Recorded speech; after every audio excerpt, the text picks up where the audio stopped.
Dubai से 100 गुना ज्यादा अमीर हो सकता था वेनेजुला, लेकिन वो कहते हैं ना, भिखारी के हाथ में सोने का कटोरा दो तो भी वो भीख ही मांगेगा। इस एक गलती की वजह से अमेरिका ने बहुत आसानी से पकड़ के ट्रम्प उसे अमेरिका लेकर चला गया।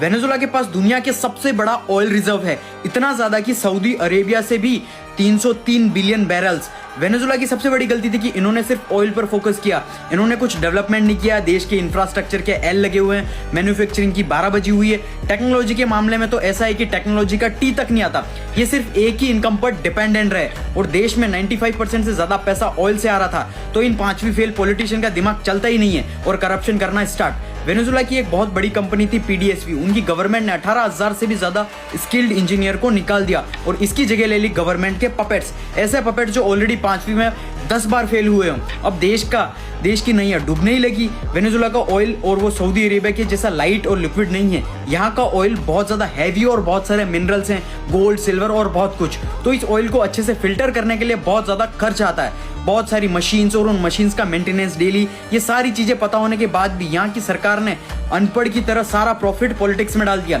इसकी वजह से मशीन्स पुरानी होने लगी, सब्सिडीज कम हो गई और सारे प्लांट सब कुछ खराब होके बंद हो गए। प्लस और सुनो, इस अनपढ़ गवर्नमेंट ने पूरी इकोनॉमी को बर्बाद कर दिया और उसको बचाने के लिए इस अनपढ़ गवर्नमेंट ने एक्स्ट्रा नोट्स प्रिंट कर दिए और जिसकी वजह से इन्फ्लेशन 10 लाख % तक बढ़ गया। मतलब सोचो, 5 रुपए का बिस्कुट लेने जा रहे हो तुम 1 करोड़ रुपए बैग में भर के। और इस सिचुएशन से सबसे बड़ा फायदा हुआ चाइना को, क्योंकि चाइना को मिल रही थी चीप सस्ती एनर्जी। लेकिन ये देखकर अमेरिका का दिमाग खराब हो गया, क्योंकि ये सब उसके घर के पीछे चल रहा था। क्योंकि चाइना को ज्यादा एनर्जी मिल रही थी, मतलब ज्यादा डेवलपमेंट एआई टेक्नोलॉजी के अंदर। 2017 के बाद अमेरिका ने वेनेजुला पर सेंसेशंस लगाने शुरू कर दिए थे और वेनेजुला ने अमेरिका के साथ वादा भी किया कि वो उसको चाइना से ज्यादा एनर्जी देंगे। लेकिन वेनेजुला के पास इतना ज्यादा oil, gas, gold, iron, fresh water, batteries, metal, सब कुछ इतना ज्यादा है कि फिर अमेरिका ने सोचा इतना कमजोर तो देश है, इसे हम ही कंट्रोल कर लेते हैं। और यहाँ का लीडर है चूहा शेर के सामने चिल्लाता है कि बुंड में दम है तो लड़ने आओ। फिर क्या हुआ, रातों रात चाचा को उठा के ले गए।